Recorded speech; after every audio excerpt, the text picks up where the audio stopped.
avons bien sûr dit ce que vous avez peut-être déjà vu dans le cours, mais par rapport à ce cours, ce qui est l'état de plus par rapport au cours précédent, c'est là où vous voyez le mécanisme exact. Voilà. Quelle est la mécanistique chimique, voilà, et structurale qui permet à l'enzyme d'apporter une efficacité exemplaire en ce qui concerne la catalyse des réactions biochimiques. Et de ce fait, si je fais exactement la même chose pour les coenzymes, donc vous voyez la particularité des coenzymes, et comme nous l'avons dit la dernière fois, la particularité des coenzymes, c'est essentiellement leur structure.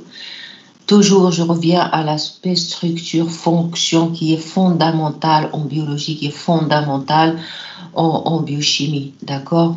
La structure de ces petites molécules organiques ou métalliques ou organométalliques est très très importante pour expliquer leur capacité, bien sûr, à activer les enzymes, à être vraiment à côté des enzymes pour achever le processus catalytique. Et quand je dis leur structure, je focalise sur leur haute réactivité chimique, d'accord, sur les cycles, bien sûr, les hétérocycles, excusez-moi, avec les liaisons pi qui sont facilement délocalisables, les substitutions nucléophiles, l'énergie de ces composants qui leur rend capables d'attaquer facilement et d'activer essentiellement, ce que je veux aussi que vous notez bien, que vous mémorisez bien, d'activer les molécules de substrat. Parce que vous avez maintenant compris que la première étape qu'enchaîne l'enzyme pour initier le processus catalytique, voilà, c'est l'activation des substrats pour les rendre facilement réactifs et les enclencher facilement dans le processus réactionnel. Donc la dernière fois, nous avons vu les coenzymes d'oxydoréduction. Vous avez vu, je vous ai expliqué que essentiellement le coenzyme d'oxydoréduction, vous voyez la principale étape d'oxydoréduction, le principal tronçon d'oxydoréduction dans les cellules, c'est la centrale énergétique, c'est la chaîne respiratoire. Et là, tout de suite, vous voyez l'enchaînement du pouvoir réducteur sous forme de NADH, ce sont les coenzymes nicotiniques, FADH pour le complexe 2, ce sont les coenzymes flaviniques. Après, vous avez les enzymes quinoniques, c'est l'ubiquinone, d'accord. Après, vous avez les cytochromes, ce sont les coenzymes héminiques. Et voilà, comme ça, vous avez déjà fait, pratiquement, vous avez vu les 4 principaux enzymes d'oxydoréduction. Après, vous avez l'acide lipoïque, si je me rappelle bien, qui est très bon, pas difficile de se souvenir quand même de son cycle, son point disulfure. Au niveau, parce que normalement c'est un acide organique à 8 carbone, et vous avez tout simplement un cycle de soufre, voilà, qui se crée entre de fonction sulfhydryl, et hop, donc soit il se coupe, voilà, et il va fixer soit deux hydrogènes de proton, soit un composé acylé ou acétylé et un hydrogène, ce qu'on appelle une fixation antisymétrique. Et je vous dis, l'acide lipoïque est important dans la pyruvate déshydrogénase, donc il est un des 5 enzymes qui composent la pyruvate déshydrogénase. D'accord, donc il a un rôle d'oxydoréduction comme il a un rôle de transfert de groupement. D'ailleurs, l'acide lipoïque, on peut les mettre dans les 2 groupes de coenzymes. Et je ne sais pas ce qu'on a raconté la dernière fois. Bon, il y a après la vitamine C, j'insiste sur la vitamine C essentiellement pour vous expliquer que la vitamine C, ou le rôle de la vitamine C, c'est essentiellement son pouvoir réducteur. Notez ça bien, s'il vous plaît. Parce que quand vous allez le voir en tant qu'additif de E300 dans les conserves et dans les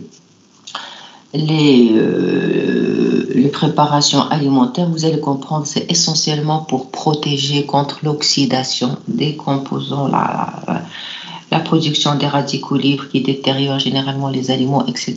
Donc, elle a un pouvoir, c'est un gamma-lactone, voilà, qui peut transporter et donner facilement, voilà, sous forme d'acide ascorbique, il est capable de donner 2 électrons et 2 protons pour se transformer en dihydroascorbate, ou il peut donner juste un proton, un électron en se transformant en anion mono. Voilà, l'hydroascorbate. Tout simplement. Donc, c'est un pouvoir d'oxydoréduction. Je vous ai expliqué que c'est essentiellement ça. Et dans le métabolisme intermédiaire, la vitamine C est très, très importante parce qu'elle protège le site actif des métalloenzymes. Parce que les métalloenzymes ont besoin de métaux au sein de leur site actif, mais ces métaux doivent être à l'état réduit. Quand ils s'oxydent, là, l'enzyme perd de son activité. Et donc, l'acide ascorbique est là pour préserver l'état de réduction requis pour l'activité catalytique du métalloenzyme. C'est ce qu'il faut que je veux vraiment que vous reteniez de la vitamine C. Après, j'avais parlé, il me semblait, de glutathion, j'espère que je n'ai rien oublié. Et je dis, le glutathion, c'est la même chose, il est là vraiment, c'est lui qui maintient genre, le tampon redox. Et vous avez vu que le glutathion également, via son c'est un tripeptide et la même chose de glutathion se lie pour créer un pont du sulfure ou tout simplement se coupe pour être quand le diglutathion est réduit, d'accord? Mais quand les deux glutations s'oxydent, ça veut dire qu'ils sont capables encore une fois de donner 2 protons et 2 électrons et encore une fois de réoxyder, participer aux réactions d'oxydoréduction en réduisant les radicaux libres. Je ne sais pas, la dernière fois, nous avons peut-être donné l'exemple du peroxyde d'hydrogène, si je me rappelle bien. Donc, il nous débarrasse bien sûr des espèces radicalaires et il peut également réduire tout ce qui s'oxyde en tant que molécules antioxydantes, comme la vitamine E, comme la vitamine C. Et la même chose, lui-même, il est réduit, excusez-moi, via les enzymes flaviniques et les enzymes nicotiniques. Voilà, ça c'est l'essentiel de ce que nous avons vu la dernière fois pour les enzymes d'oxydoréduction. Donc vous voyez, vous pouvez facilement faire le tour et j'espère que vous allez suivre avec M. Gendouz avec facilité dès qu'il va vous parler d'un de ces coenzymes. Il ne va pas traiter la chaîne respiratoire. Normalement, c'est moi qui la traite, mais c'est vrai, ces dernières années, on vous a un peu allégé parce qu'on estime que vous avez déjà fait la bioénergétique au second cycle, donc c'est peut-être pas la peine qu'on vous recommence la bioénergétique. Et je crois que vous n'allez pas voir cette année la chaîne respiratoire, mais je crois que l'essentiel de la chaîne respiratoire, vous le dominez déjà. Pour les groupements enzymatiques qui sont impliqués dans les transferts de groupements, ils sont là devant nous. Maintenant, on regarde notre diaporama. Et encore une fois, donc vous avez 7 groupements, exactement comme pour les enzymes d'oxydoréduction. Donc, on peut un peu déjà parler dessus rapidement. Voilà, je vous dis l'essentiel. Sincèrement, ce n'est pas du tout compliqué. Après, je peux peut-être vous montrer juste un peu la réactivité d'un ou deux pour que, encore une fois, que vous voyez l'importance de cette structure ou qu'est-ce qui caractérise la structure de ces enzymes et pourquoi ils sont présents. D'accord? Donc, on va commencer par la thiamine pyrophosphate et la thiamine pyrophosphate. Je vous dis grosso modo l'essentiel. D'accord? Donc, la thiamine pyrophosphate, elle dérive de la vitamine B1. B1 très très importante, la vitamine B1. Encore une fois, si vous êtes un peu cultivé en ce qui concerne, vous n'étiez pas encore vivant à l'époque de la découverte de la vitamine B1, je crois que c'était aux alentours de 1937, quelque chose comme ça, mais la vitamine B1 avait vraiment créé beaucoup de problèmes de santé, essentiellement encore une fois, ce sont les marins qui voyagent avec vraiment du riz blanc. Généralement, c'était les marins japonais, donc qui font de longs parcours en mangeant du riz blanc et pratiquement pas de céréales complètes, etc. Ils développaient encore une fois cette maladie. C'est un peu comme l'incidence à découverte, c'est un peu comme le scorbut. C'était le beriberi. C'était une maladie quand même qui était relativement importante de par son impact sur la santé parce qu'elle touche le système nerveux. Quand je vais vous expliquer, je vais peut-être pas trop parler parce que j'ai tendance à papoter beaucoup sur la TPP maintenant, mais quand je vais vous expliquer l'importance de la TPP, j'aimerais bien que vous m'expliquiez pourquoi qu'elle touche essentiellement le système nerveux. Mais le beriberi, c'est une maladie, c'est une dégénération du système nerveux central. Et c'est pas du tout drôle comme maladie. Mais bon, son apparition, finalement, on avait compris que c'est encore une fois une maladie nutritionnelle. Et bon, elle a été qualifiée comme vitamine B1, voilà, parce qu'elle joue un rôle très très important dans la pyruvate déshydrogénase et la pyruvate déshydrogénase. Donc, on va voir, c'est essentiellement la décarboxylation des acides alpha-cétoniques. Vous savez bien que le pyruvate est un acide alpha-cétonique. Voilà, le CH3CO. Vous avez la fonction cétonique et le CO-, donc c'est un acide alpha-cétonique, d'accord, comme l'alpha-cétoglutarate ou autre. Vous les connaissez, vous les avez fait dans le métabolisme, vous allez les refaire avec M. Guindouze. Et la thiamine pyrophosphate, c'est grâce au TPP qu'il va y avoir la décarboxylation du pyruvate, voilà, pour générer l'acétylcoenzyme A. Donc vous voyez, elle joue un rôle très très important au sein du métabolisme des glucides, parce que c'est pratiquement elle qui pourvoit le cycle de Krebs en quelque sorte de son fuel de base qui est l'acétylcoenzyme A, c'est-à-dire la forme coenzymatique du carbone réduit sous forme d'acétylcoenzyme A qui va être complètement oxydé en CO2H2O et libérer l'énergie sous forme. Oui. Madame, oui, vous êtes en quel diapo? Vous êtes en quel diapo? Toujours sur la première diapo. Je n'avance pas. Ah, d'accord. D'accord, madame, d'accord. Je vous ai dit que, vous savez, je suis toujours mal mes diapos. Ça, c'est mon. Je vous prépare. Après, quand vous allez voir les diapos, de toute façon, j'ai allégé, ça va être très simple. D'accord? Après, je vais juste vous montrer le site réactionnel. Donc là, je vous parle de l'importance de la TPP. Mais c'est bien que vous avez réagi. D'accord? Parce que tout ça, vous ne l'avez pas sur les diapos. Voilà. Moi, j'ai allégé énormément mes diapos pour que ça passe plus rapidement. D'accord, donc je ne sais pas qu'est-ce que j'avais dit. Oui, parce que je ne vais, pour le métabolisme, vous allez voir avec M. Guindouze, mais moi je rappelle que c'est grâce à la TPP que vous allez décarboxyler le pyruvate en acétylcoenzyme A et que vous allez pourvoyer le cycle de Krebs en acétylcoenzyme A. Donc le coenzyme A, vous le connaissez bien. Vous le voyez, vous l'avez vu l'année dernière dans le métabolisme. Qu'est-ce qu'il fait le coenzyme A? Qu'est-ce que vous pouvez me dire? Oui, qu'est-ce qu'on vous a dit? Il permet l'activation des groupes acides. Il va permettre quoi? Excusez-moi, dites-moi, qu'est-ce qu'il permet? Il permet en deux choses. L'activation des groupes acyles. Très bien, c'est l'activation des groupements acyles. Nous allons voir comment il va les activer. Là, c'est l'activation du groupement acyle et l'activation du groupement acétyl. D'accord? Les deux. Vous voyez, quand vous avez dit l'activation du groupement acyle, vous pensez à l'activation des acides gras sous forme d'acylcoenzyme A. D'accord. Ils vont passer sous forme d'acylcarnitine qui vont traverser la barrière mitochondriale pour arriver au niveau de la matrice pour, bien sûr, s'enclencher dans la bêta-oxydation. D'accord? Donc, il a activé. Si l'acide gras n'est pas sous forme d'acylcoenzyme A, il ne va pas du tout s'enclencher dans l'étape métabolique qui suit. Voilà. Après, nous allons parler de la biotine. Donc, la biotine, c'est le coenzyme de décarboxylation. Voilà. Il transfère un groupement voilà, CO2, tout simplement. Voilà. Tout simplement, il transfère. Voilà, c'est un enzyme qui va carboxyler. Il va toujours associer au carboxylase. D'accord? Comme M. Guindouze va vous parler de carboxylase, il va vous en parler, croyez-moi. Donc, savoir que à chaque fois qu'on va parler de carboxylase, il va y avoir la biotine. C'est un groupement procétique qui va être associé au carboxylase.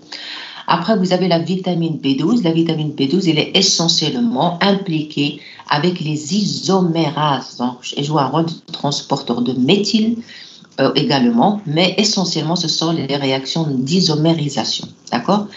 Après, nous allons parler du phosphate de pyridoxal. Il dérive de la vitamine B6. Excusez-moi. Le coenzyme A, il dérive de la vitamine B5. Et la biotine, c'est la vitamine B8. Donc, regardez, ce sont toutes En fait, tous ces coenzymes-là émanent des vitamines du groupe B. Ce sont les vitamines hydrosolubles dont j'ai parlé la dernière fois et qui sont essentiellement les vitamines du groupe B. Vous avez le phosphate de pyridoxal, c'est la vitamine B6. Il dérive de la vitamine B6 plutôt. Et le phosphate de pyridoxal, ce que je veux que vous mémorisez, que vous n'oubliez pas, simplement si vous me dites, c'est le coenzyme clé du métabolisme des acides aminés, ça me suffirait. C'est l'enzyme clé du métabolisme des acides aminés, c'est-à-dire toutes les réactions possibles sur un acide aminé s'effectuent grâce à la présence du phosphate du pyridoxal. Madame, s'il vous plaît. Après, vous allez avoir... Oui. Madame, au premier temps, vous avez dit que le phosphate de pyridoxal... Je vous entends.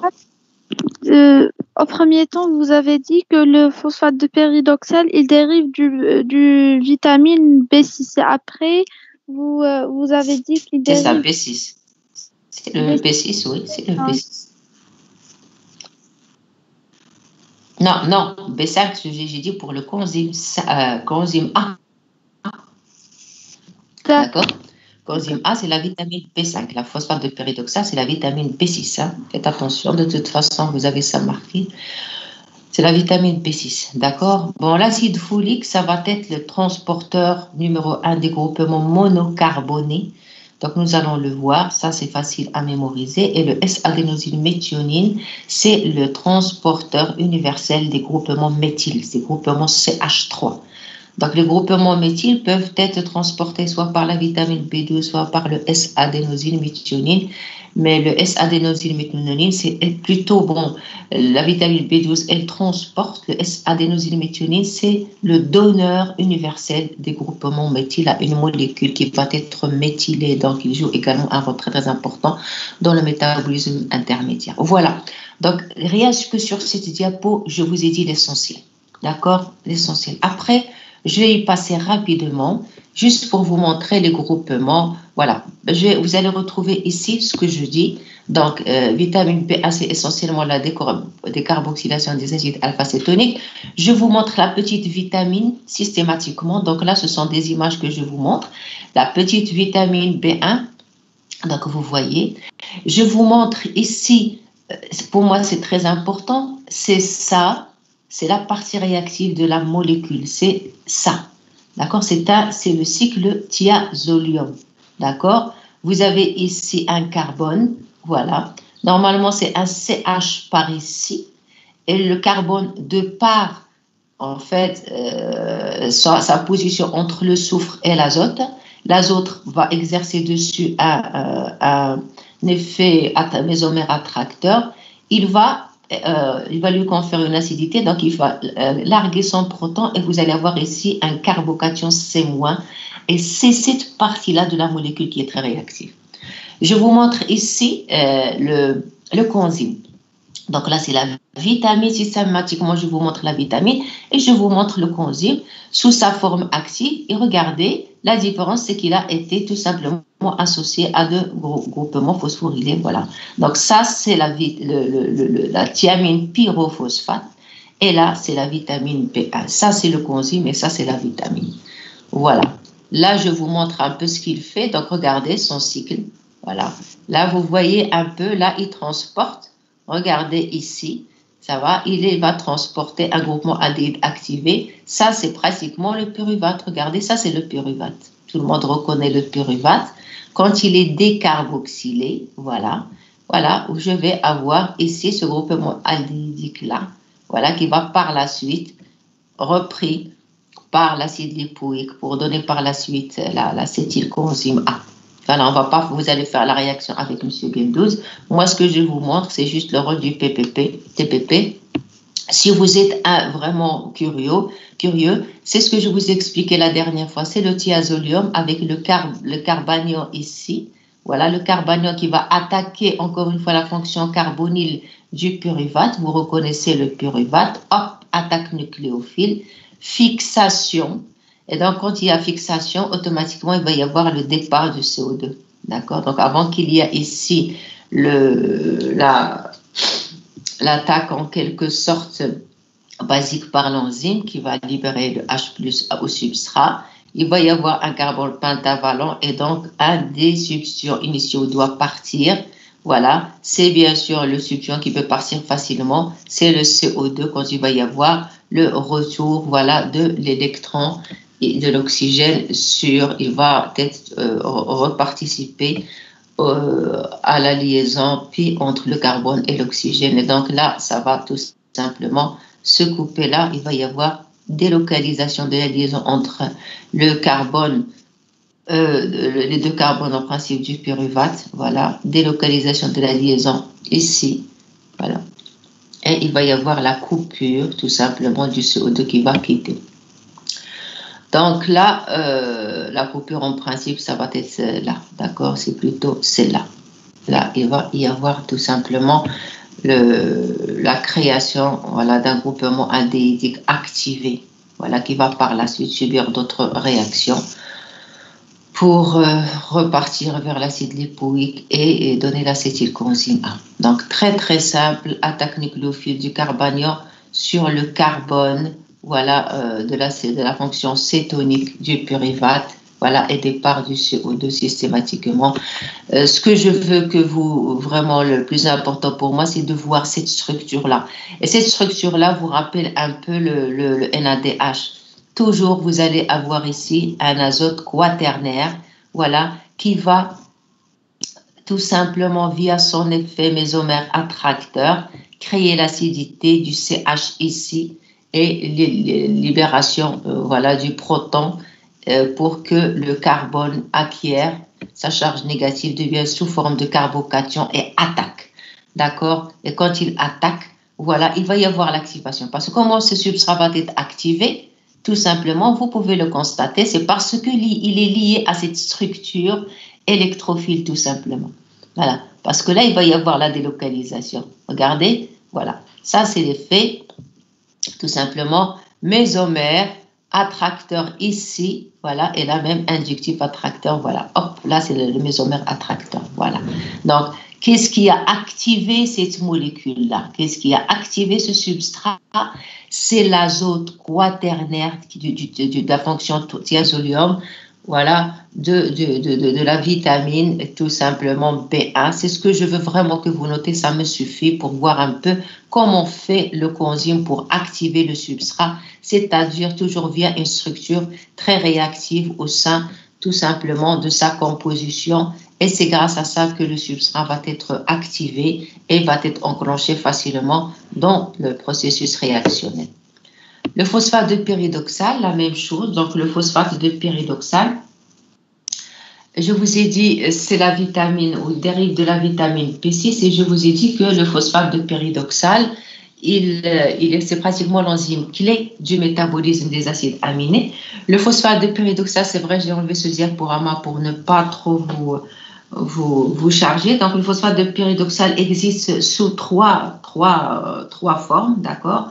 Vous pouvez avoir soit la pyridoxine, soit la pyridoxamine, soit le pyridoxal.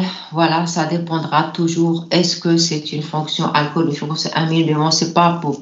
Je vais peut-être même pas rentrer dans ce détail pour vous alléger. Mais ce que je veux tout simplement que vous notez, voilà la petite molécule du phosphate de pyridoxal. Très important de parler du phosphate de pyridoxal parce que voilà, la vitamine B6, c'est ça, mais le phosphate de pyridoxal, c'est plutôt quand il y a le phosphate qui est là et qui va être lié tout simplement à la fonction alcool du carbone en position 3. Et ça, c'est très, très important, d'accord? Parce que sinon, cette liaison ne va pas pouvoir jouer son rôle bien sûr attendu parce qu'il peut y avoir donc une liaison, parce que la partie réactive de la molécule, c'est la fonction aldéhyde ici. Et là, il faut la préserver, d'accord? Si le phosphate de pyridoxal n'est pas lié là, il peut y avoir une liaison là, tout simplement, ou une liaison là. Et donc, ça peut, en quelque sorte, inactiver la réactivité de notre molécule par rapport à l'acide aminé. Donc, il faut laisser la fonction aldéhyde libre, d'accord? Et là, c'est le phosphate de pyridoxal. Le phosphate de pyridoxal, c'est un groupement prosthétique, d'accord? Et donc, c'est un groupement prosthétique qui est fixé normalement à votre protéine ou votre apoenzyme, d'accord, via une lysine. Quand l'acide aminé vient se fixer dessus, voilà, il déplace tout simplement la lysine de l'apoenzyme et donc votre acide aminé est activé ici. Donc, quand l'acide aminé est là, regardez, là peut-être je n'ai pas mis la meilleure diapo ici, mais normalement, ce que vous devez savoir, là je vous le dis, vous allez le réécouter une autre fois, c'est vrai, c'est pas... faut peut-être que je change cette diapo. Ici, là, voilà, au niveau du phosphate de pyridine. Donc ça, c'est exactement la même chose comme le TPP, c'est exactement la même chose comme le NADH, de part que au niveau du micro-environnement de l'azote quaternaire, de l'azote ici, il est toujours protoné, d'accord? Il est protoné. Donc l'azote en position 1, normalement, est protoné. Et quand il est protoné, il va y avoir ici apparition d'une charge positive, d'accord? Donc, quand il est donc, au sein de la molécule protéique, il est protoné. Et donc là, ça va générer une charge positive. Et c'est cette charge positive qui va jouer, encore une fois, le rôle. Quel rôle va jouer la charge positive ici? Je vais voir si vous avez maintenant compris comment ça marche. Si vous avez au niveau de l'azote excusez-moi, un azote quaternaire, qu'est-ce qui va se passer? Dites-moi. C'est un site électroattracteur, donc les doubles liaisons vont se délocaliser. Très bien, c'est ce que j'attends. C'est ce que j'attends. Voilà, très bien. C'est exactement ce qui se passe. Donc, je vous ai dit l'environnement local au niveau de l'azote péridonique. Bon, là, l'azote c'est un azote péridonique.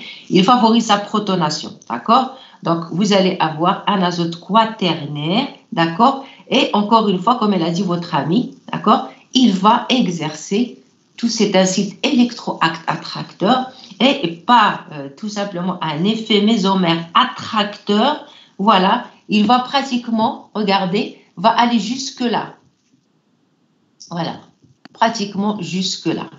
L'effet mésomère attracteur, et ça c'est très très très important, la charge positive va être délocalisée jusqu'à l'azote iminé de la base de chiffre, d'accord?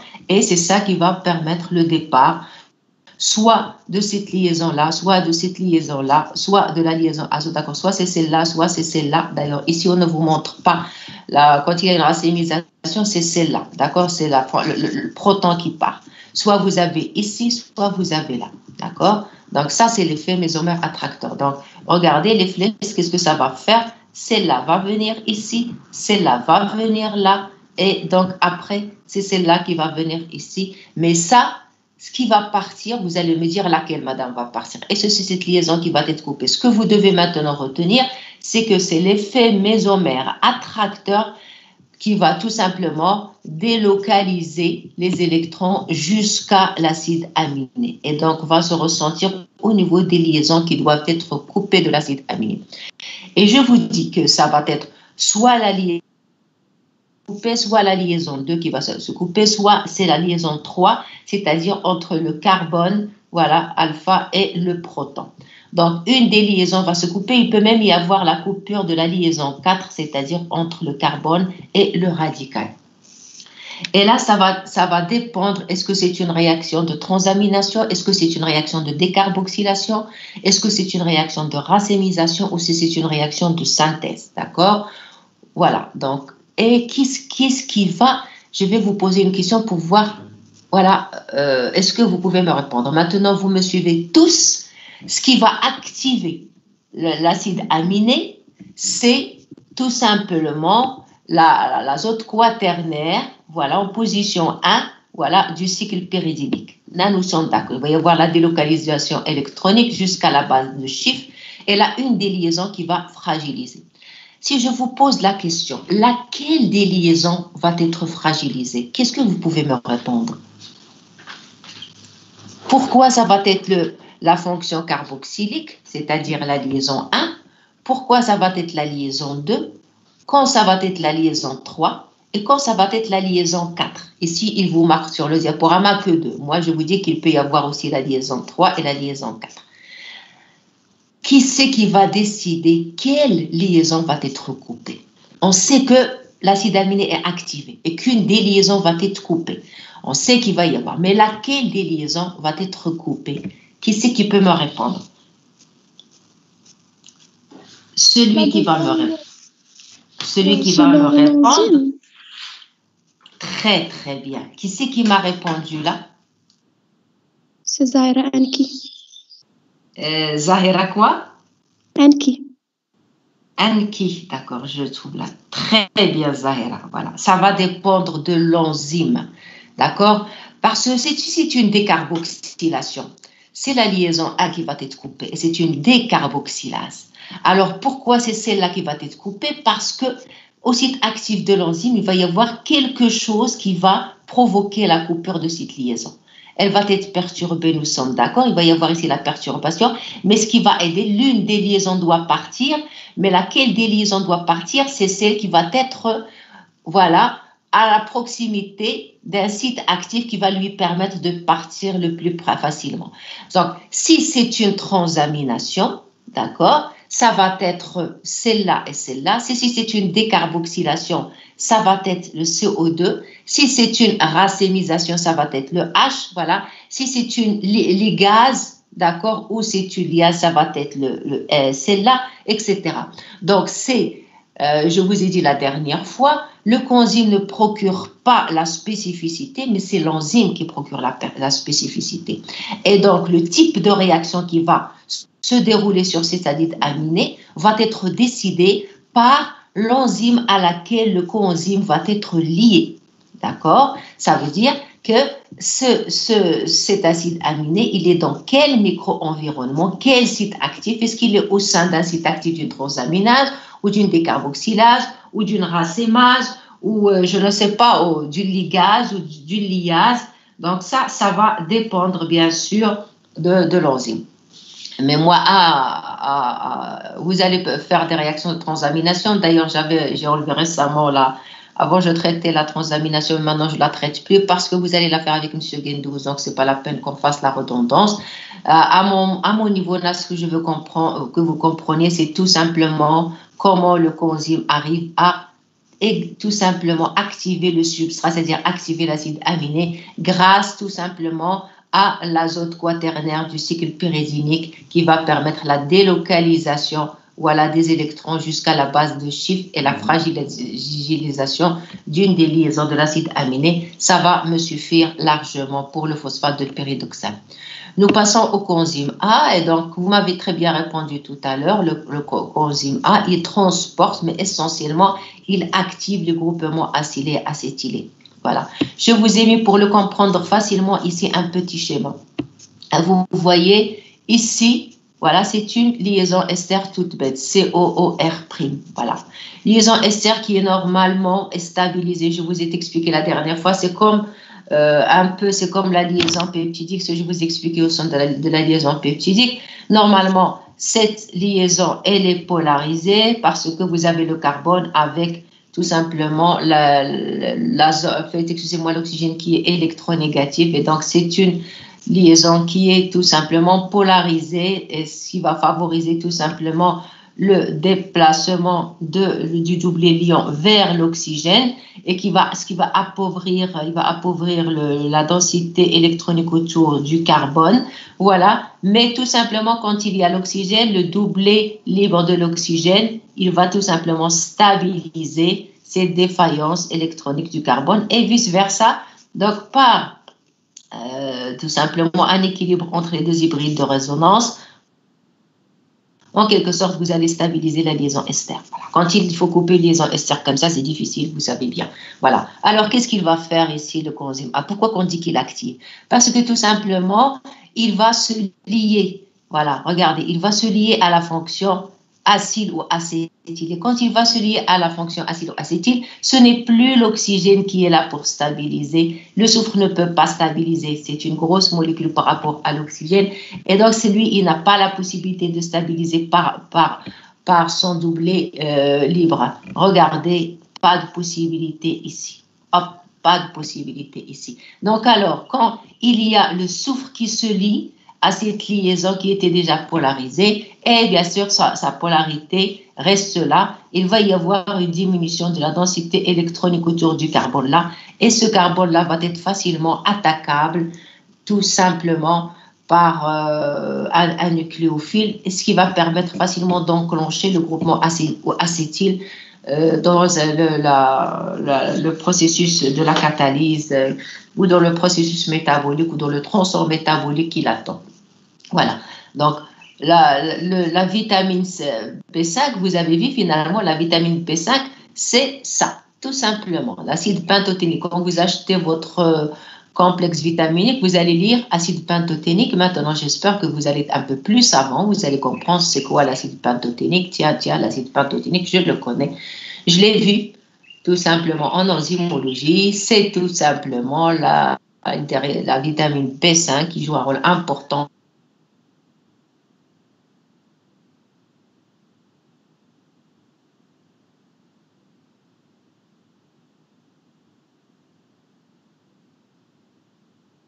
La vitamine, c'est ça, voilà. Et ici, c'est tout simplement, vous avez reconnu, c'est un ADP, un adénine avec un ribose.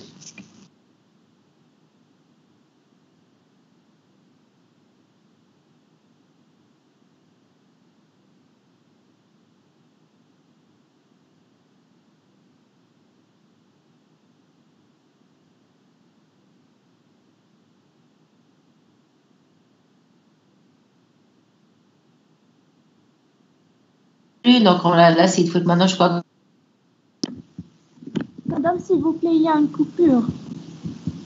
Une coupure de quoi? De sang. De sang. Ah, il faut me le dire tout de suite. C'est juste maintenant ou depuis tout à l'heure? Depuis tout à l'heure, madame. Parce que j'ai Mais cru pourquoi vous êtes... bien chez moi, c'est pour cela. Excusez-moi. C'est une coupure depuis quand? Il faut me dire tout de suite, comme ça je ne parle pas en l'air. D'accord? Maintenant, c'est bon? Oui, madame, maintenant c'est bon. Alors, qu'est-ce que vous n'avez pas écouté? Les explications du coenzyme A, vous l'avez compris? Le fait que le souffle... Madame, il y a encore la coupure. Madame, c'est encore.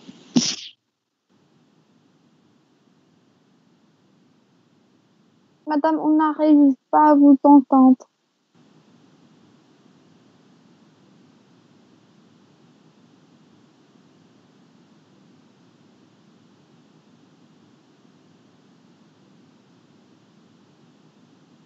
C'est en 4G, voilà. Mais il faut me dire tout de suite quand... Madame, il y a toujours de coupure.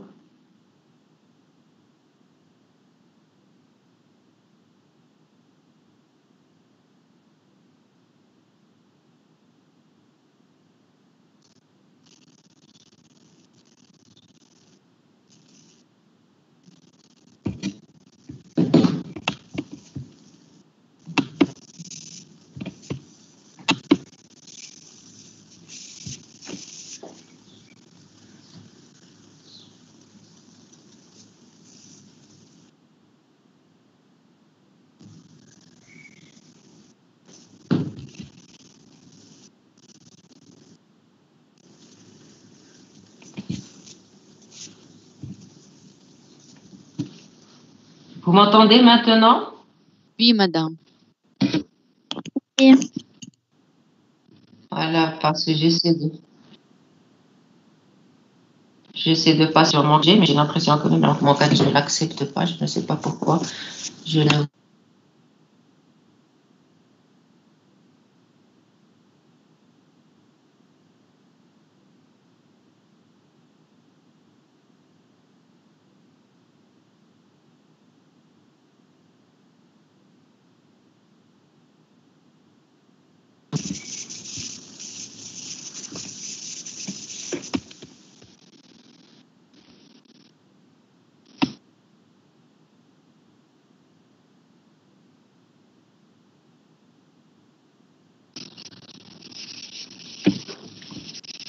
Est-ce que c'est bon?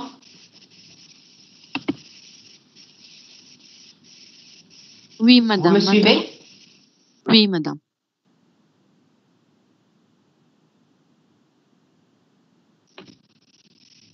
Vous m'entendez sans problème là? Maintenant, oui. On vous entend, madame. Ok, donc on va y aller maintenant. Donc c'est ma fibre optique. Mais au cas où il y a quoi que ce soit, vous me le dites, on va passer sur le 4G. J'ai préparé. D'accord? Vous me dites tout de suite. Même vous me dites rapidement si le son se coupe. D'accord? Ne me laissez pas parler comme ça en l'air. Alors je recommence pour le coenzyme A. Est-ce que vous avez écouté l'explication du coenzyme A?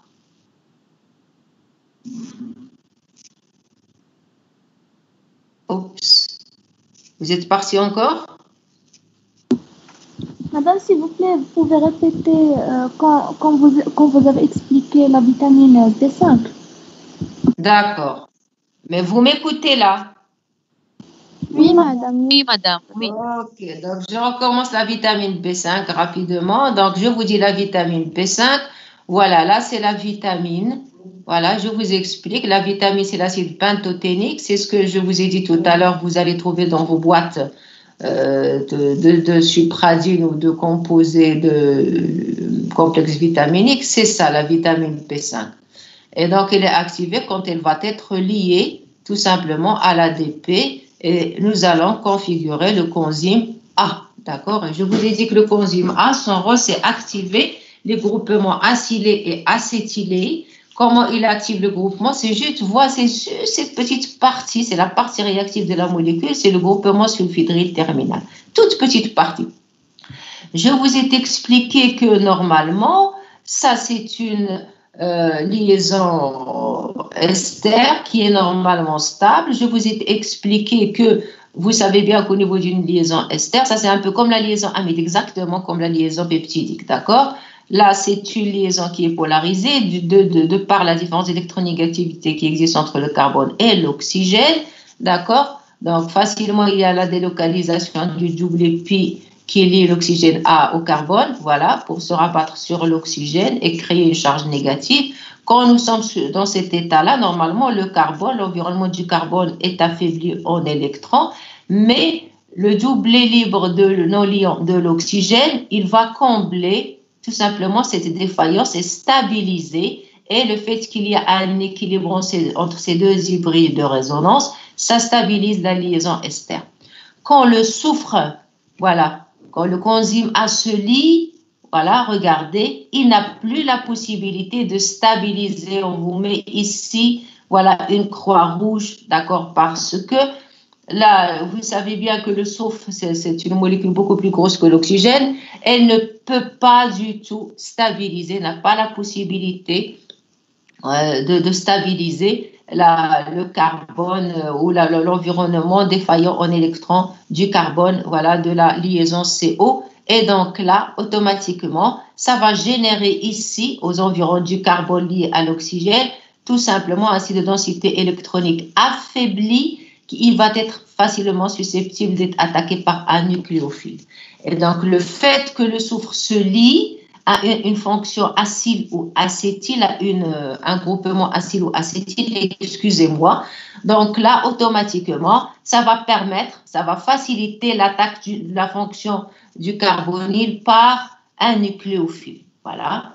Et c'est comme ça que vous allez activer le groupement acylo-acétyl. Donc, ce qui va jouer le rôle d'activateur, c'est tout simplement ce soufre. Voilà, c'est la création, voilà, de cette liaison, ce qu'on appelle la liaison thioester. C'est une liaison thioester. C'est la création de cette liaison thioester qui va permettre l'activation du groupement acylé ou du groupement acétylé. Voilà. On passe à l'acide folique, donc je vais aller peut-être un peu plus rapidement. Donc l'acide folique, c'est une molécule qui est un peu plus complexe, voilà. peut-être pas plus complexe, mais bon, moi, quand même, le noyau ptéridine est un peu plus complexe que les molécules que nous avons vues jusqu'à présent. Et ce noyau ptéridine, ce que je veux que vous mémorisez, déjà, ce que je veux que vous sachiez, c'est ça, c'est important de le mémoriser. L'acide folique joue un rôle très, très important dans le transfert des groupements monocarbonés. Donc, il dit au groupement monocarboné, il dit, bien sûr, les groupements méthyl, les groupements méthylés, les groupements formyl, les groupements formiminaux, méthényl. Voilà, c'est-à-dire à chaque fois qu'il y a un carbone, voilà, un groupement où tout simplement il y a un carbone. Voilà, la fonction formyl, fonction aldéhyde, voilà plutôt. Voilà, la fonction méthylée, la fonction méthyle, etc. Donc là, s'il transporte des groupements tout simplement monocarbonés. Il transporte le groupement monocarboné au niveau de son cycle ptéridine, au niveau du N5, N6, C6, excusez-moi, C7 et N8. Voilà. Et sous sa forme active, il est sous forme du tétrahydrofolate. Donc l'acide folique, il n'y a pas les hydrogènes rouges, mais quand il est activé, il est sous forme d'acide tétrahydrofolique. C'est une tétrahydrofolate réductase qui va l'activer et c'est sous cette forme-là qu'il va transporter tout simplement les groupements monocarbonés. C'est donc généralement entre le N5 et le N8, d'accord? Et soit au niveau du N5, soit au niveau du N8, soit entre le N5 et le N8. Et donc, il transporte le groupe monocarboné. C'est ce que je veux dire là-dessus. Je ne vais pas trop rentrer dans le détail. Ça vous suffit largement à savoir qu'il transporte les groupements monocarbonés. Je ne vais pas rentrer dans le processus catalytique, vu que vous avez déjà eu des exemples. L'acide folique, Madame Choua va voir peut-être en parler un peu plus en détail par rapport à ma part, le côté biochimique et plutôt côté importance nutritionnelle. C'est la vitamine B. Elle est très, très importante parce que l'acide folique intervient dans la synthèse des nucléotides pyrimidiques. Et ça veut dire quoi? Qui dit synthèse des nucléotides pyrimidiques dit tout simplement division cellulaire, dit bien sûr ADN et ARN. Donc, ça dit multiplication cellulaire et dit croissance cellulaire, dit tout ce que vous voulez. D'accord? Et qui dit multiplication cellulaire, c'est très, très important. Ça veut dire que on va être tenté à inhiber la tétrahydrofolate réductase, c'est-à-dire quand on n'a pas trop envie de multiplier les cellules. Quand est-ce que nous n'avons pas envie de trop multiplier les cellules?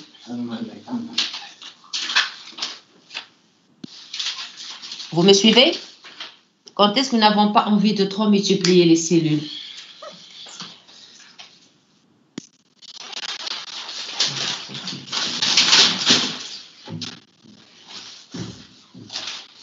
Quand est-ce qu'on a envie d'arrêter la multiplication des cellules cellulaires? Une réponse? Quand il s'agit de cellules cancéreuses. Voilà. Quand il s'agit de cellules cancéreuses, de cellules malignes, d'accord, où on a envie d'arrêter la multiplication cellulaire. Voilà, quand il s'agit tout simplement de micro-organismes au sein, bien sûr, de nos organismes, par exemple les bactéries. Et donc là, qu'est-ce qui se passe? On va tout simplement leurrer la tétrahydrofolate réductase. On va donner un faux acide folique et donc la tétrahydrofolate réductase va être leurrée et là même, il va y avoir un arrêt de la synthèse tout simplement des acides thymidiliques. Voilà, on va synthétiser de faux acides thymidiliques et là, on va pas pouvoir tout simplement multiplier les cellules normalement. Donc, en chimiothérapie, vous avez un médicament, c'est le méthotrexate, voilà, qui est pratiquement l'analogue structural du tétrahydrofolate. C'est l'analogue structural de l'acide folique. Hein. Et comme ça, on va arrêter la multiplication des cellules malignes. Et la même chose, quand on va donner des inhibiteurs de la tétrahydrofolate réductase ou des analogues structuraux de l'acide folique ou de l'acide tétrahydrofolique, nous allons tout simplement avoir un effet cytostatique, automatiquement bactériostatique dans le cas de bactéries. D'accord? Donc, c'est une molécule qui est très, très recherchée. Les molécules qui ressemblent à l'acide folique comme les sulfamides, par exemple. Je vais vous montrer ça quand nous allons parler de l'inhibition compétitive. le méthotrexate, etc., vous allez avoir souvent donc, des analogues structuraux de l'acide folique parce qu'il bloque la division cellulaire. Et c'est pour ça, Latefa Chouaf, en fait, Madame Latefa Chouaf va vous parler de ça en nutrition. Ce qui est très très important, c'est pas seulement arrêter, mais quand on doit bien sûr diviser les cellules rapidement, c'est le cas d'une femme enceinte. D'accord, et donc il va y avoir la division cellulaire pour le fœtus. Là, c'est aussi très, très important. Ça veut dire qu'il faut avoir un apport important en vitamine B9. Il ne faut pas du tout manquer de vitamine B9. Le manque de vitamine B9 peut générer des problèmes chez le fœtus. Et bien sûr, vous pouvez avoir, je ne veux même pas parler des termes, voilà, des bébés tout simplement mal formés, surtout côté cérébral. Hein. C'est très important. Parce que vous pouvez avoir vraiment de la spina bifida, vous pouvez avoir pratiquement des bébés sans encéphale, hein, des anencéphalies, etc. Donc c'est très très méchant. Il faut faire très attention à la femme enceinte qu'elle ne manque pas de vitamine B9. Voilà. Donc là, je parle un peu tout simplement c'est vrai, c'est pas dans ce cours, mais c'est juste pour les vitamines les plus importantes, j'en parle. C'est vrai pour la vitamine B1, je vous ai dit que si je passe là, je voulais vous poser une question, j'ai oublié. Pour la vitamine B1, qu'est-ce que nous avons dit de la vitamine B1? Je vous ai dit qu'elle touche le système nerveux central. Et je vous dis qu'elle touche le système nerveux central, c'est la maladie beriberi qui apparaît quand on manque de vitamine B1. Et je vous ai expliqué que la vitamine B1 joue un rôle très très important dans la décarboxylation du pyruvate en acétylcoenzyme A.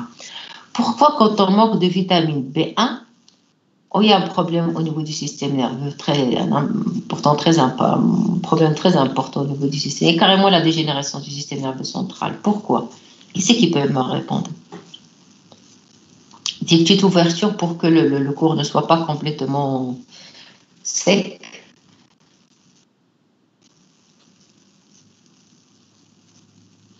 Qui dit décarboxylation de l'acide pyruvique, dit quoi?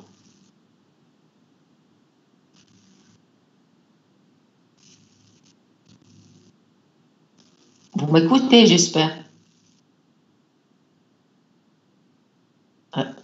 Oui, madame.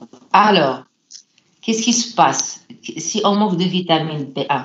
Si on n'arrive pas à décarboxyler le pyruvate en acétylcoenzyme, à quel problème nous allons avoir?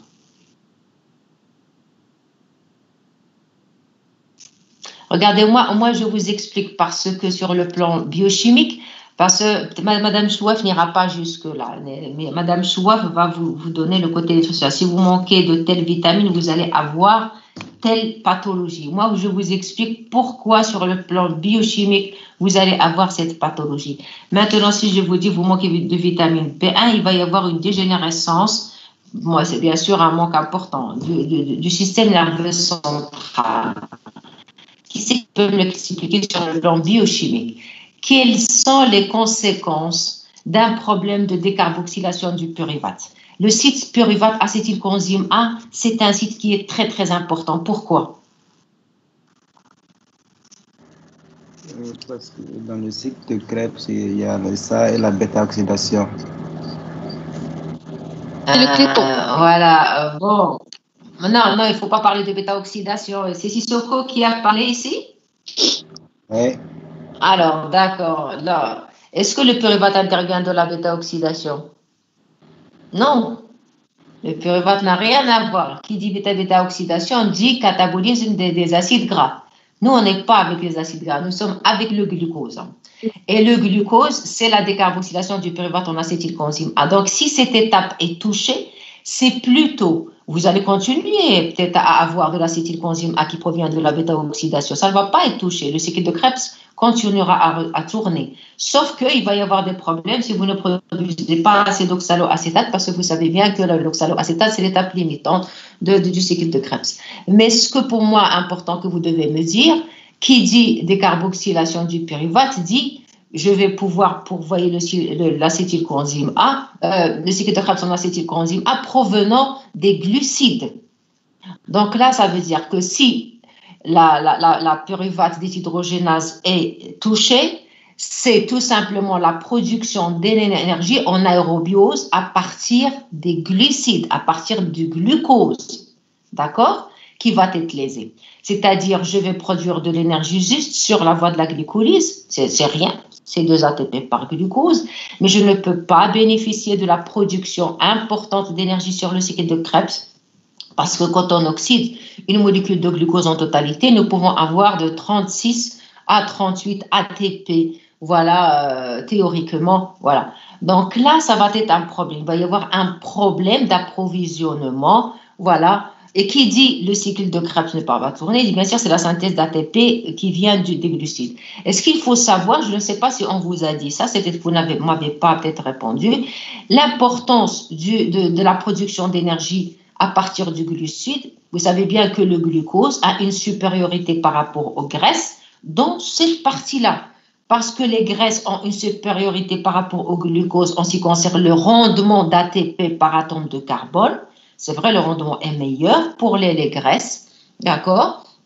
C'est pour ça que les tissus à large capacité oxydative utilisent plus les graisses, mais le glucose a une supériorité par rapport aux graisses dans la production d'énergie parce que le glucose est le seul, voilà, carburant qui peut déjà produire de l'énergie sans oxygène.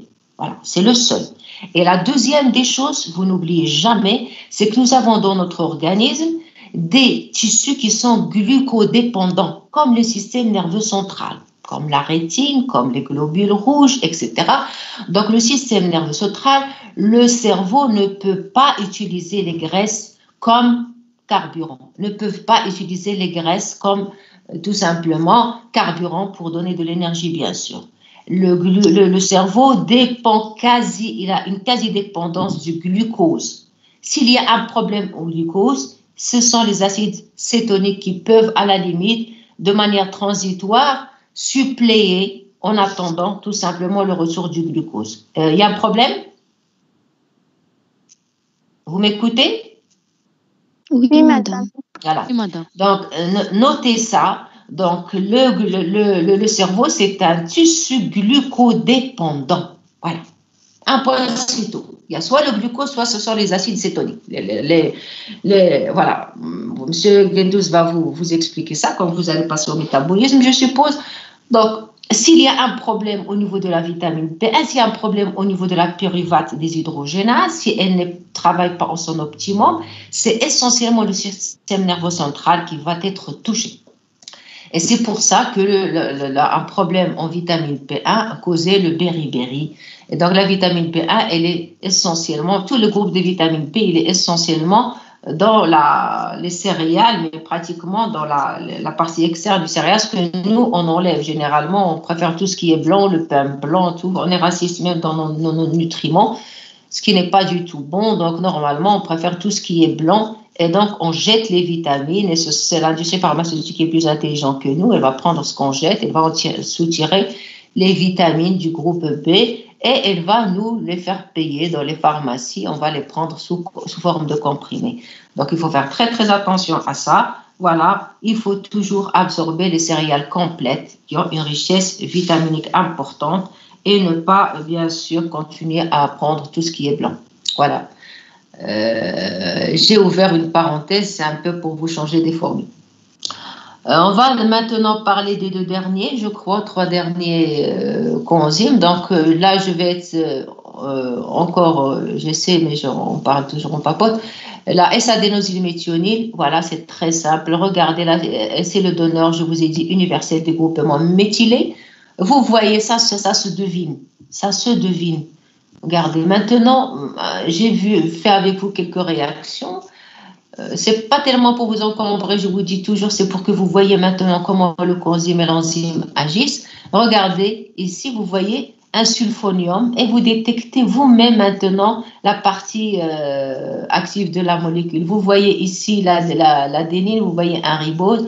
Donc, dans le principe, on active ici la S-adénosylméthionine, tout simplement, on la lit avec un ATP, voilà.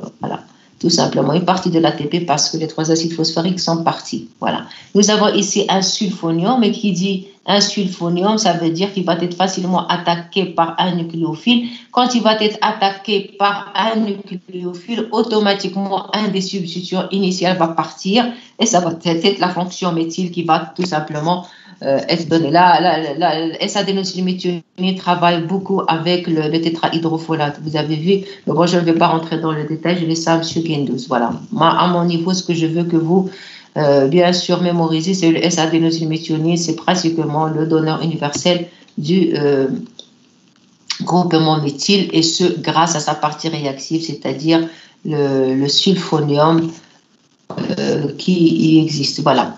Donc la biotine, là aussi je ne vais pas trop m'attarder là-dessus. Ce que je veux noter, que la biotine, c'est la vitamine H, ou la vitamine B8, c'est pareil.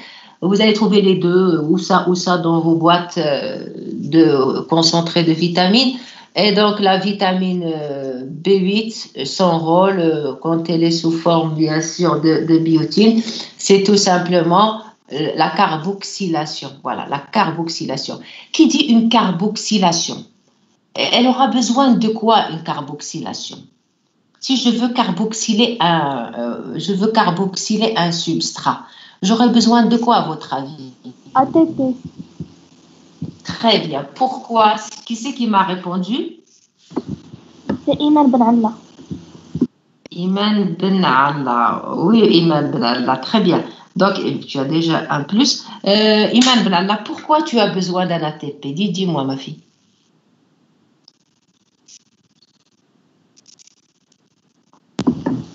Quel est l'intérêt de l'ATP? Oui, vas-y.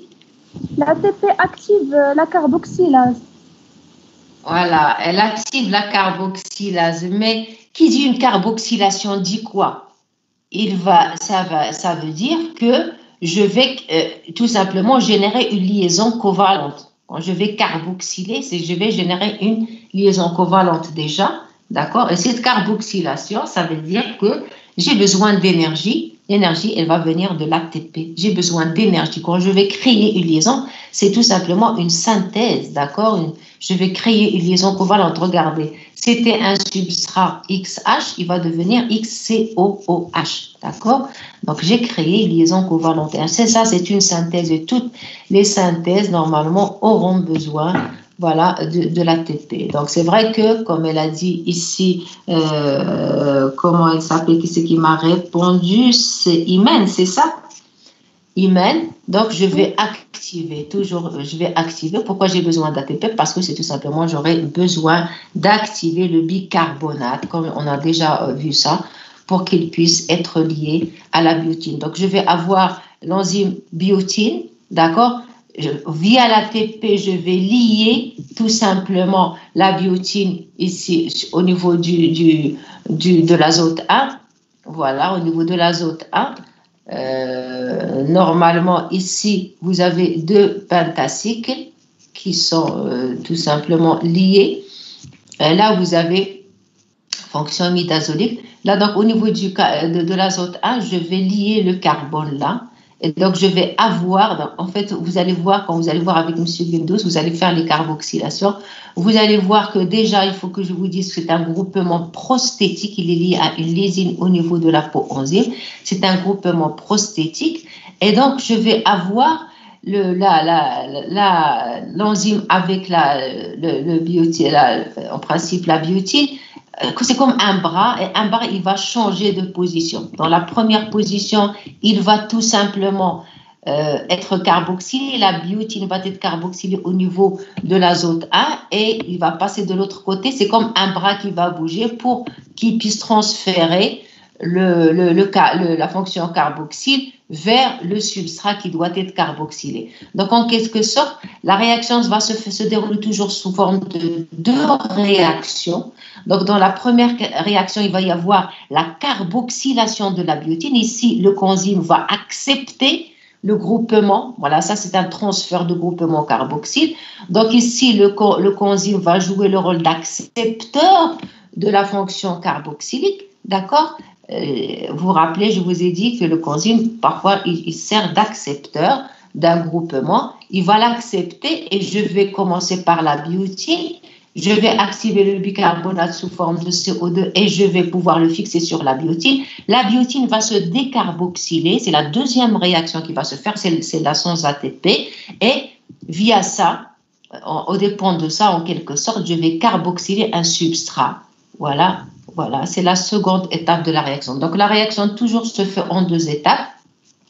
L'activation du bicarbonate sous forme de, bien sûr, CO2 pour carboxyler la biotine, voilà, pour créer tout simplement la liaison entre l'azote et le CO2. Et la deuxième, c'est celle-là. La deuxième, c'est la carboxylation de son substrat. Voilà. Et c'est comme ça que donc, je vais passer tout simplement toujours par une carboxybiotine intermédiaire qui va par la suite me redonner de la biotine et mon substrat va être carboxylé. Voilà, toujours deux étapes au niveau de la réaction. Voilà. Et ça, c'est le cycle qui est responsable c'est le cycle pyridine, donc qui est responsable de l'activité de la biotine. Après, nous allons finir par la vitamine B12. Et donc, la vitamine B12, très, très complexe comme structure. C'est pour ça que c'est une des enzymes qui a été pratiquement, je crois que la dernière à être caractérisée. Elle est un peu spéciale dans le sens où elle contient un groupement cyanhydryle et donc son centre c'est le cobalt et si vous faites attention ça ressemble un peu à l'hème avec les 4 noyaux pyrrole mais à quelque chose près, c'est-à-dire que vous allez avoir des cycles qui vont être directement liés, c'est la seule différence, mais ça ressemble finalement à un hème en quelque sorte, mais au lieu qu'il y ait un fer, c'est un cobalt à l'intérieur. C'est le cobalt là qui va jouer le rôle important, voilà, dans le processus bien sûr de catalyse de la vitamine B12. Voilà, la vitamine B12, donc notez bien, elle va essentiellement jouer le rôle d'isomérisation, d'accord, d'isomérisation, c'est-à-dire elle va transporter systématiquement des groupements monocarbonés au sein d'une même molécule d'un carbone à un carbone adjacent au sein de la même molécule, d'accord? Et également, elle va jouer un rôle dans le transfert des groupements méthylés. Mais ce qui vraiment caractérise la vitamine B12, généralement, ce sont les réactions d'isomérisation. Voilà, on finit comme ça avec les groupements bien sûr coenzymatiques qui sont responsables des transferts de groupements. Donc, notez bien, pas compliqué, TPP1, vitamine P1, décarboxylation des acides alpha-cétoniques, mémorisez toujours la décarboxylation du pyruvate en alpha-cétylcoenzyme A, donc très très important. Le site important, c'est tout simplement le thiazolium, avec tout simplement la genèse du carbanion qui est due tout simplement à l'azote quaternaire qui va jouer le rôle toujours un effet mésomère attracteur, va activer l'acide alpha-cétonique quand il va se lier avec le cycle thiazolium et va lui permettre sa décarboxylation. Toujours le phosphate de pyridoxal, toujours notez bien ça, c'est pas marqué, excusez-moi, sur votre schéma, mais le micro-environnement de l'azote en position 1, il va permettre d'être protoné, ce qui fait qu'il va y avoir apparition du charge positive au niveau de l'azote 1, et la même chose qui va générer, encore une fois, un effet mésomère attracteur qui va se délocaliser jusqu'à la base de chiffre et fragiliser l'une des liaisons des acides aminés selon, encore une fois, j'insiste là-dessus, le type d'enzyme auquel il est associé. Donc, est-ce que c'est une transamination, décarboxylation, racémisation, ligase ou réaction de lyse? Et ça, c'est ça qui va fragiliser l'une des 4. Donc, j'insiste là-dessus, l'une des 4 liaisons, voilà, autour du carbone en position alpha de l'acide aminé. Toujours. Donc, une des 4 liaisons va être fragilisée. Ça va dépendre de l'enzyme à laquelle est associée la vitamine B8 ou plutôt le phosphate de pyridoxal. Coenzyme A, activation, ce que vous devez noter essentiellement, activation des groupements acylés et acétylés grâce tout simplement à la fonction thioester terminale, ce qui va déstabiliser la fonction ester de par tout simplement la liaison thioester, voilà, qui va avec, entre le groupement sulfhydryl et la liaison ester. C'est une liaison thioester qui va permettre l'activation de la liaison.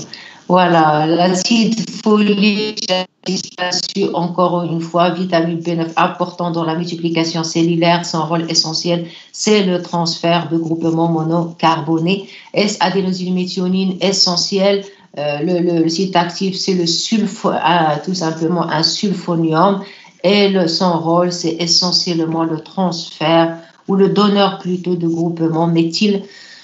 La vitamine, la biotine, c'est essentiellement les réactions de carboxylation. Vous allez voir, je ne sais pas qu'est-ce qu'il va vous traiter, M. Guindous, peut-être il va vous traiter la pyruvate carboxylase, sûrement il va vous traiter cette enzyme-là, d'ailleurs elle est là, donc pyruvate carboxylase, c'est elle qui permet la carboxylation de pyruvate pour donner l'oxaloacétate. C'est une enzyme qui est très très sollicitée, c'est une enzyme allostérique qui va jouer un rôle très très important, donc quand il va y avoir une limitation de la vitesse du cycle de Krebs, s'il n'y a pas assez d'oxaloacétate. Donc, l'excès d'acétylcoenzyme A va être, au lieu d'aller directement vers le cycle de Krebs, va permettre la synthèse de l'oxaloacétate pour activer le cycle de Krebs.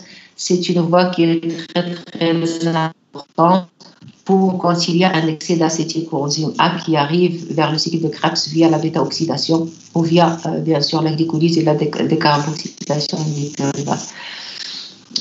Voilà, par la suite, vous avez la vitamine B12. La vitamine B12, donc, essentielle de réaction d'isomérisation grâce tout simplement au cobalt central de son cycle tétrapyrolique, encore une fois. Et elle peut également transporter des radicaux méthylés. La vitamine B12 est très importante. Avec Madame Chouaf, elle va vous expliquer. La vitamine B12 travaille beaucoup avec l'acide folique. Hein. D'accord, tous les deux travaillent en association. Et d'ailleurs, tous les deux, quand on manque d'acide folique ou quand on manque de vitamine B12, nous développons une anémie. Madame Benkhati peut-être va vous parler de ça. C'est ce qu'on appelle une anémie mégaloblastique. Ça ne ressemble pas à l'anémie ferriprive qu'on constate souvent chez nous, c'est-à-dire quand il va y avoir un déficit de globules rouges dû à un apport insuffisant en fer. Donc là, on parle d'une anémie ferriprive microcytaire. Quand nous manquons de vitamine B12 ou nous manquons de vitamine B9, nous développons ce qu'on appelle une anémie mégaloblastique. Donc c'est une anémie due à une mauvaise maturation des globules rouges. Donc vous avez de grosses érythrocytes, en fait, pas des petites cette fois, mais qui fonctionnent mal. Et donc c'est une anémie pernicieuse. D'ailleurs, on parle d'anémie pernicieuse parce qu'elle ne donne pas beaucoup de signes et c'est une anémie qui est grave. Madame Benkhati, Madame Choua va vous parler de cette pathologie dans le manque de vitamine B12. Voilà, je crois que c'est bon. J'espère que c'est bon pour les coenzymes. Donc, ne doit pas vous faire peur. C'est vrai qu'il y a des petits cycles, etc. Mais je vous dis que pour moi, le plus important, pour moi, c'est vrai que je donne un peu de détails, mais toujours parce que je m'adresse à des ingénieurs qui doivent comprendre l'onde de ça des choses et pas assimiler juste la partie superficielle.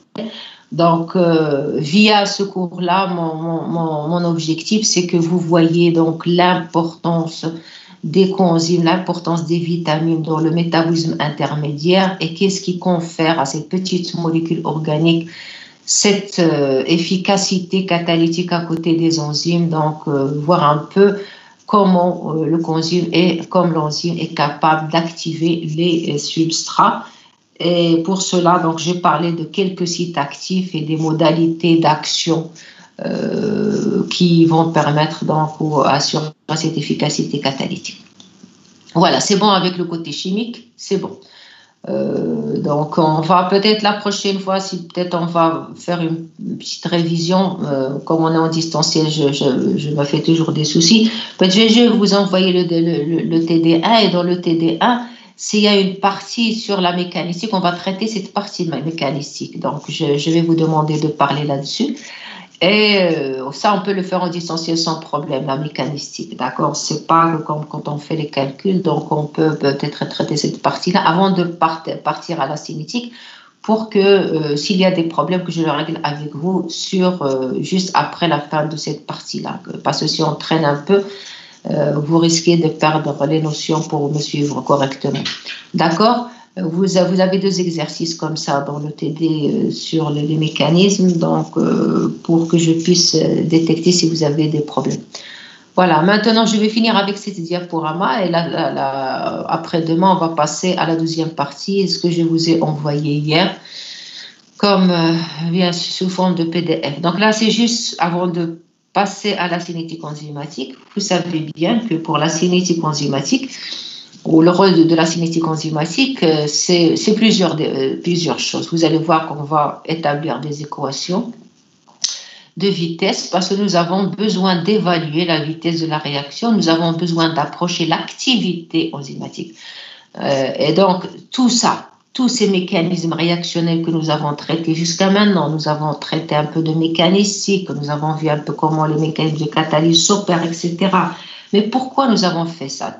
Pourquoi c'est toujours important pour la personne qui va partir dans la recherche et développement? Pourquoi c'est important de maîtriser ça? Je vous ai dit que l'objectif, ça serait toujours pour pouvoir moduler l'activité du lanceur. Parce que si vous comprenez bien le fonctionnement du site actif, si vous comprenez bien la réactivité du site actif, vous allez comprendre le pH dans lequel cette activité optimale va pouvoir être réalisée. Vous allez comprendre la température dans laquelle cette partie optimale va être réalisée. Vous allez comprendre comment je vais pouvoir l'inhiber. Voilà, quel est le substrat, quel substrat je vais donner pour optimiser mon inhibition, parce que je vous ai dit que c'est la fixation du substrat est meilleure quand il est sous sa forme activée. Donc, si je veux leurrer en quelque sorte l'enzyme, je vais lui donner un analogue qui correspond le plus fiablement au substrat à l'état activé pour pouvoir obtenir son inhibition, comment je vais l'activer, etc., etc. Donc, c'est toujours pour pouvoir moduler mon activité enzymatique. Mais, donc, la cinétique, c'est ça. L'objectif de la deuxième partie de l'enzymologie, c'est de la cinétique. Il faut que je comprenne après comment elle évolue. Maintenant que j'ai compris la cinétique, je vais comprendre comment je vais pouvoir la moduler, comment je vais pouvoir l'activer, comment je vais pouvoir passer aux activités. Donc, quand j'ai envie d'approcher une activité enzymatique, j'ai besoin de me mettre toujours dans des conditions spéciales pour évaluer réellement les capacités de mon enzyme. Lesquelles ces conditions? Dites-moi, mes enfants.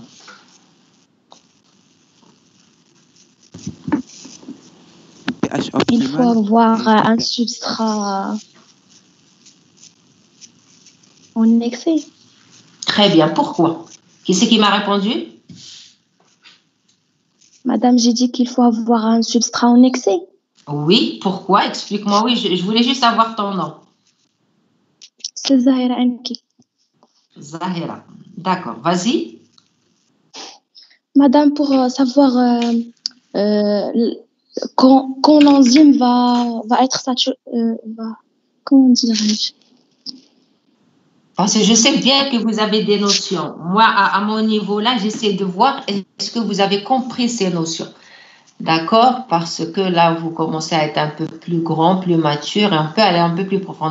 Donc, on vous dit toujours il faut qu'il y ait un excès de substrat pour évaluer une réelle capacité d'une enzyme. Mais pourquoi? Pour la saturer. Mais pourquoi vous voulez la saturer? Pour quantifier les activités enzymatiques. Oui, mais pourquoi j'ai besoin de saturer l'enzyme?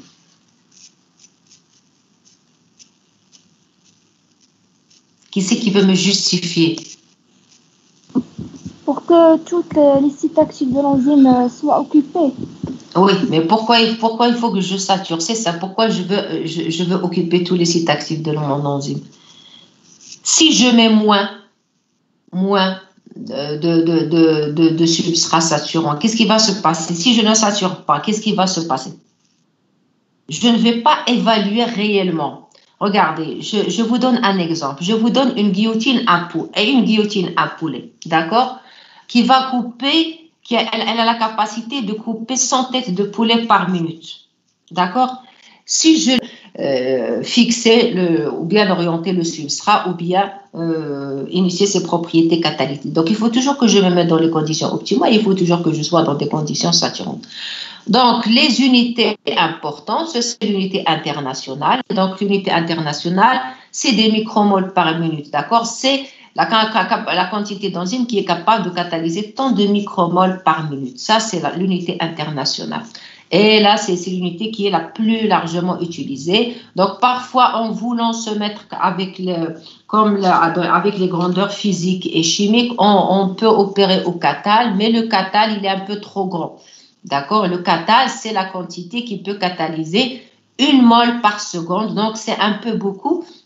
C'est pour ça, généralement, si on utilise le catal, on va plutôt passer au microcatal ou au nanocatal. Je vous donne ici la transformation d'unité internationale en nanocatal. Vous pouvez la trouver vous-même rapidement. D'accord?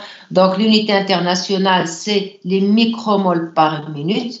Le catal, c'est tout simplement les moles par seconde. Voilà, c'est la différence. Voilà, c'est tout simplement, le catal, c'est une unité un peu trop grande pour nos osmologues. Voilà. L'activité catalytique, quand je passe à l'activité catalytique, c'est très important. L'activité catalytique, c'est un paramètre qui va me permettre de faire ça par rapport à l'unité internationale. L'unité internationale va me permettre d'approcher une activité enzymatique. Mon activité enzymatique, elle est recherchée via l'unité internationale. L'activité catalytique, quand est-ce que je vais la solliciter? L'activité spécifique, quand est-ce que je vais utiliser cette unité?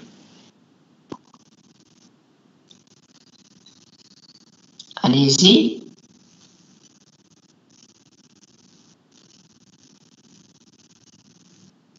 Quel est le rôle de l'activité spécifique? Elle va me rendre service dans quelle étape? Quand je veux en principe travailler avec une enzyme. L'étape dernière, c'est que lorsqu'on fait le renouvellement de l'enzyme à la fin. Ou bien là. Si on veut purifier une enzyme. Voilà, très bien. Qui c'est qui m'a répondu? Un garçon? C'est Anas. Anas Khalifi. C'est Anas, d'accord. Donc, Anas, là, tu as raison. Monsieur Anas le Khalifi, tu as une absence. Donc, monsieur Anas le Khalifi, tu as parfaitement raison. C'est dans la purification, quand on a envie de purifier l'enzyme. Pourquoi? Parce qu'une activité spécifique, nous allons voir ça quand on va passer au TD1. Donc, l'activité spécifique, elle va me rendre, en fait, me donner une idée sur le degré de purification de l'enzyme. D'accord? Plus je purifie mon enzyme, plus mon activité spécifique est importante. Parce que c'est quoi une activité spécifique? C'est le nombre d'unités internationales ramenées par milligramme de protéines. Donc, plus je purifie, plus je me débarrasse des protéines, voilà, qui sont autres normalement que l'enzyme. Je vais peut-être perdre quelques protéines enzymatiques, mais je vais me débarrasser essentiellement des enzymes, des autres protéines qui n'ont pas une activité, mon activité enzymatique recherchée. Donc, je vais diminuer la quantité de protéines que je possède. Et donc, l'activité spécifique, comme c'est le nombre d'unités internationales divisé par la quantité de protéines, je vais augmenter l'activité spécifique quand je vais diminuer les protéines qui me gênent dans mon surnageant. D'accord? Donc, l'activité spécifique, c'est elle qui me permet d'évaluer le degré de purification. Donc, plus je purifie ma protéine enzymatique, plus mon activité enzymatique spécifique augmente. D'accord? Elle va également me permettre de comprendre, ou c'est peut-être avoir une idée sur le type de purification que j'ai faite. C'est-à-dire, si j'opte pour une purification quelconque, je ne sais pas, une chromatographie échantillon ou par exclusion, etc. Donc là, si je vois que je n'augmente pas mon activité spécifique, malgré une étape de purification, je vais dire que mon étape de purification n'a pas été efficace. Il faut que j'opte pour une autre étape de purification. Donc, l'activité spécifique, elle m'aide à suivre la purification de ma solution enzymatique. peut-être faire ça en TP. Après, pour ne pas vous tarder encore plus, je vais passer à l'activité moléculaire spécifique. L'activité moléculaire spécifique, elle me rend compte parce que regardez, l'activité spécifique, c'est l'unité internationale ramenée par milligrammes de protéines. Mais dans ces protéines, il n'y a pas que juste ma protéine enzymatique. Il va y avoir juste ma protéine enzymatique quand je vais vraiment purifier à 100% mon enzyme. Et là, je vais avoir une très haute activité spécifique, je vais être contente. Bien sûr, de mes étapes dans le choix, bien sûr, de mes purifications. Mais généralement, une activité spécifique, je peux la faire même quand mon enzyme n'est pas purifiée. Donc, c'est l'activité enzymatique ramenée par milligramme de protéines. Par contre, mon activité moléculaire spécifique, c'est elle qui va me donner la réelle activité catalytique parce qu'elle est ramenée par mol d'enzyme. Donc, on ne peut pas calculer une activité moléculaire spécifique sur une enzyme qui n'est pas purifiée. Parce que pour passer d'une activité spécifique à une activité moléculaire spécifique, sachant qu'une activité spécifique, c'est l'unité internationale divisée par le milligramme de protéines, une activité moléculaire spécifique, c'est l'unité internationale divisée par le nombre de moles d'enzymes. Qu'est-ce que je vais faire pour passer de l'activité spécifique à l'activité moléculaire spécifique? Pour passer de la masse au nombre de moles, qu'est-ce qu'on fait? On doit avoir le poids moléculaire. Voilà, on va diviser par le poids moléculaire. Très bien, je dois diviser par le poids moléculaire. Et pour diviser par le poids moléculaire, je ne peux pas diviser par un poids moléculaire un tas de protéines qui sont mélangées. Pour que je puisse faire ça, il faut que ma protéine soit pure. Donc, je vais diviser par le poids moléculaire. Quand je vais avoir une enzyme pure, je connais son poids moléculaire, je divise par le poids moléculaire. Et là, je vais voir l'unité internationale ramenée par mol d'enzymes ou par molécule d'enzymes si je veux utiliser le nombre d'Avogadro.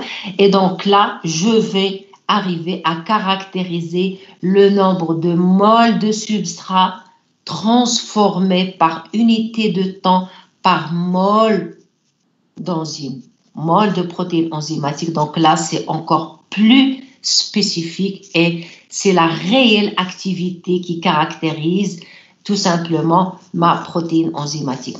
Donc, il y a l'unité internationale qui me donne l'activité enzymatique VRAC. Il y a l'activité spécifique qui va me donner l'unité internationale, c'est-à-dire le nombre de micromoles de substrat transformés par minute par milligramme de protéines. Et là, ça veut dire que je ramène par une masse protéique. Il peut y avoir mon enzyme, il peut y avoir d'autres protéines. D'accord ? Par contre, l'activité moléculaire spécifique, c'est exactement le nombre de moles de substrat transformés par unité de temps par mol d'enzyme. C'est-à-dire, il faut qu'il y a dans ma solution enzymatique, il faut qu'il n'y ait que la protéine enzymatique. Et là, c'est encore c'est ce qu'on appelle donc l'activité moléculaire catalytique ou l'activité molaire catalytique. Et donc, c'est elle qui va vraiment me permettre de me rendre compte du temps du cycle catalytique enzymatique. Voilà. Donc, grosso modo, vous avez l'essentiel des activités ou des unités d'activité enzymatique que nous allons utiliser pour la cinétique. Et donc, la prochaine fois, on va entamer la cinétique pour mercredi prochain. Inch'Allah.